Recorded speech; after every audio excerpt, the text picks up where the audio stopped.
Eliseu. Ele não apareceu com trovões, nem com fogo descendo do céu. Ele não desafiou reis, nem clamou por juízo nos altos montes. Mas em silêncio, com passos firmes e constantes, viveu como alguém que sabia exatamente de onde vinha e para onde ia. Eliseu não começou sua missão com estrondo, mas terminou deixando um legado eterno.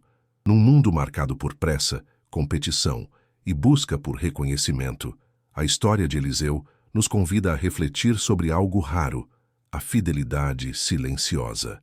Ele não buscou o manto, ele apenas disse sim quando ele o tocou. Enquanto muitos lutam para subir ao topo, Eliseu nos ensina a importância de começar lavrando a terra, guiando bois, servindo no anonimato, até que o tempo de Deus se revele. Eliseu era filho de Safate e vivia em Abel-Meolá, provavelmente numa família próspera. Quando Elias o encontrou, ele estava arando a terra com 12 juntas de bois. Era um homem de trabalho, de raiz firme, que honrava o suor, que conhecia o campo. Mas naquele dia, algo extraordinário aconteceu. O profeta Elias passou por ele e lançou sua capa sobre seus ombros. Sem dizer uma palavra, aquele gesto dizia tudo. Havia um chamado sobre a sua vida. A Bíblia narra que Eliseu deixou os bois, correu atrás de Elias e pediu apenas para despedir-se de sua família. Em seguida, sacrificou os bois, usou o jugo como lenha e preparou uma refeição. Era sua forma de dizer: não volto atrás. Ele queimou seus planos, seu passado, sua segurança. Não havia plano B, era Deus de ou nada. Seguir Elias não era uma jornada fácil. Exigia renúncia, humildade e perseverança. Durante anos, Eliseu não operou milagres, não pregou diante de multidões. Ele apenas servia. Era conhecido como aquele que derramava água nas mãos de Elias. Mas ele sabia que antes de carregar a unção, era necessário carregar a bacia. Antes de falar ao povo, era preciso ouvir em silêncio. Eliseu entendeu que o ministério começa aos pés e só depois alcança o púlpito. O tempo passou e chegou o dia em que Elias seria levado. O céu já sussurrava a notícia e os filhos dos profetas diziam: sabes que o Senhor tomará hoje o teu mestre? Mas Eliseu não se distraiu. 3 vezes Elias tentou deixá-lo para trás. 3 vezes Eliseu respondeu: tão certo como vive o Senhor e vive a tua alma, não te deixarei. Ele sabia que o momento mais importante da sua vida estava próximo e ele não perderia a oportunidade por nada. Quando chegaram ao Jordão, Elias feriu as águas com o manto e ambos passaram em seco. Do outro lado, o mestre olha para o discípulo e pergunta: pede o que queres que eu te faça antes que eu seja tomado.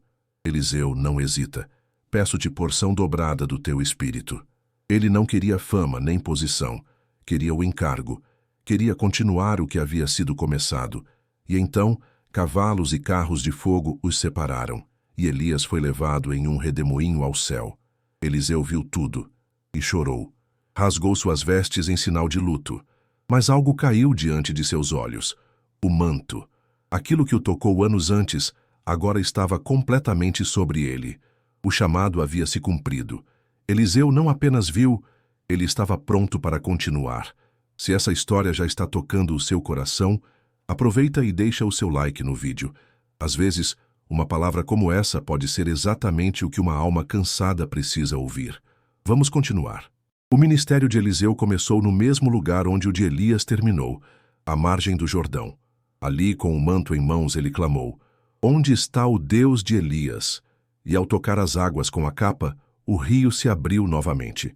O Deus de Elias não havia ido embora. Ele estava com Eliseu, mas não com os mesmos métodos, porque o espírito é o mesmo, mas o agir é sempre novo. A partir daquele momento, Eliseu não apenas foi reconhecido como profeta, mas passou a ser canal de milagres, restauração e juízo. Seu ministério foi profundamente marcado por proximidade com o povo. Enquanto Elias era solitário, quase sempre isolado em montes e cavernas, Eliseu andava entre reis, viúvas, soldados, camponeses e crianças. Seu chamado era comunitário, seu coração acessível. Ele se tornara a voz de Deus, que caminhava no meio do povo. A água amarga de Jericó foi o primeiro cenário de sua atuação. A cidade era boa, mas as águas estavam contaminadas. Eliseu pediu um prato novo com sal, foi até a fonte, e ali profetizou a cura. E imediatamente a água foi purificada. Porque quando o profeta de Deus toca a origem do problema, tudo ao redor começa a mudar. Em outra ocasião, ele multiplicou o azeite da viúva. A mulher estava endividada, prestes a perder os filhos como escravos. Eliseu pede apenas que ela reúna vasilhas, muitas, e a partir de uma botija quase vazia, o azeite começou a jorrar, até encher todos os vasos. Deus provia na medida da fé daquela mulher, porque a multiplicação sempre obedece o espaço da obediência. Mais tarde, Eliseu profetiza o nascimento de um filho à mulher sunamita, uma mulher rica que havia preparado um quarto em sua casa, especialmente para hospedá-lo. A promessa se cumpre, mas anos depois o menino morre. A mulher, desesperada, sobe ao Monte Carmelo e encontra o profeta. Eliseu desce, ora sobre o corpo do menino, e a vida retorna. Mais do que um milagre, era a confirmação de que o Deus da vida caminhava com o seu servo. Entre tantos sinais, houve também julgamento. Um grupo de jovens zombou do profeta, e 2 ursas saíram do bosque e os despedaçaram, porque o temor do Senhor ainda era uma marca inegociável no ministério profético. Eliseu sabia a diferença entre graça e irreverência, e não tolerava que o sagrado fosse tratado como comum. Eliseu também esteve envolvido em guerras. Em uma batalha contra Moabe, ele foi consultado por 3 reis desesperados diante da escassez de água. Após tocar um músico, o Espírito do Senhor veio sobre ele, e Eliseu profetizou: Assim diz o Senhor, fareis muitas covas neste vale, porque o Senhor não verá vento nem chuva, mas este vale se encherá de água. E assim aconteceu. O exército foi salvo e os inimigos derrotados. Numa outra ocasião, quando o exército da Síria cercou Dotã para capturá-lo, Eliseu orou e pediu que Deus abrisse os olhos do seu servo. E aquele jovem viu. O monte estava cheio de cavalos e carros de fogo. Porque mesmo quando nos sentimos cercados, o céu sempre tem reforços invisíveis. Eliseu então orou para que os inimigos ficassem cegos e os conduziu até Samaria, onde foram surpreendidos.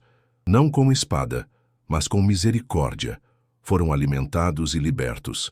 E nunca mais voltaram a atacar Israel, porque há vitórias que vêm pelo amor, e não pela força. Seu servo, Geazi, por outro lado, representa o contraste. Após a cura de Naamã, Eliseu recusa recompensas, mas Geazi, ganancioso, corre atrás do general sírio e mente, recebe prata e roupas, mas também recebe a lepra que havia deixado o corpo de Naamã, porque onde há cobiça, a unção não permanece. E Eliseu sabia, não se pode servir a Deus com um coração dividido. O ministério de Eliseu foi longo, cerca de 50 anos. Ele curou águas, multiplicou azeite, ressuscitou mortos, alimentou multidões, purificou caldeirões, flutuou machados. E até depois da sua morte, seu corpo carregava vida. Um dia, um cadáver foi lançado às pressas sobre os ossos de Eliseu. E quando tocou o profeta, o morto reviveu. Era como se até os seus ossos gritassem: ainda há vida onde Deus um dia habitou. O ministério de Eliseu nos ensina que não é preciso começar com glória para terminar com honra. Ele começou arando a terra e terminou tocando na eternidade. Viveu sem buscar palco, mas se tornou referência.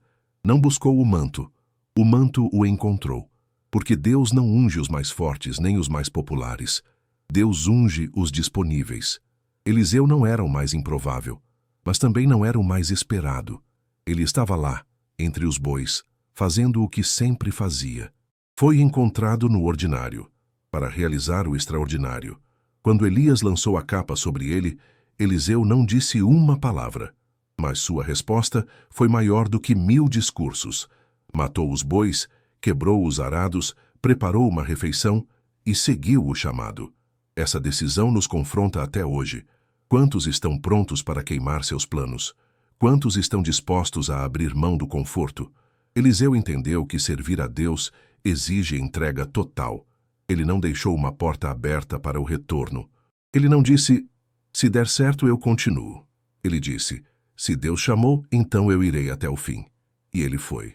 Por 50 anos, serviu em fidelidade, e não apenas com palavras, mas com atitudes.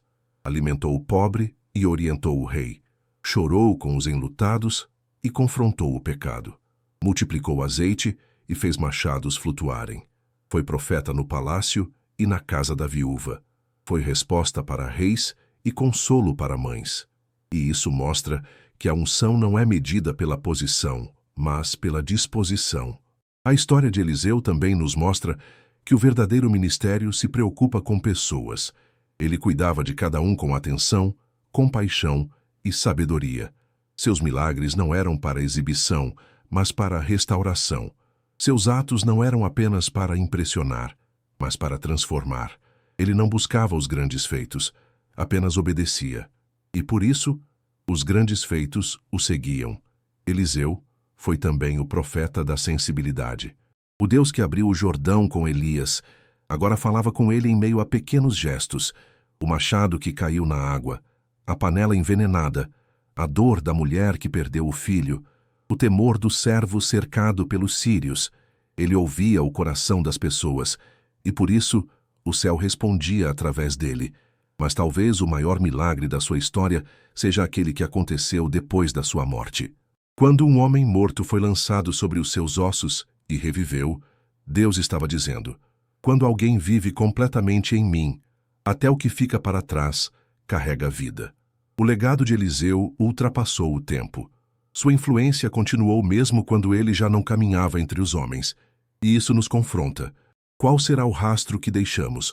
Nossa fé está viva apenas enquanto falamos, ou ela continuará falando quando já estivermos em silêncio?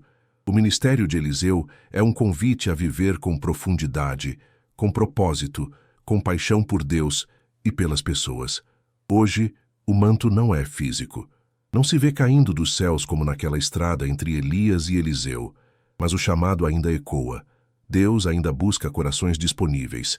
E talvez, enquanto você escuta essa história, algo queime dentro de você. Uma convicção, uma inquietação, uma certeza. Deus está te chamando para algo maior. Se você crê que essa palavra falou com você, se inscreva no canal, ative o sininho e deixe o seu like. Mas, acima de tudo, compartilhe esse vídeo com alguém que está esperando por um sinal. Eliseu foi esse sinal em sua geração.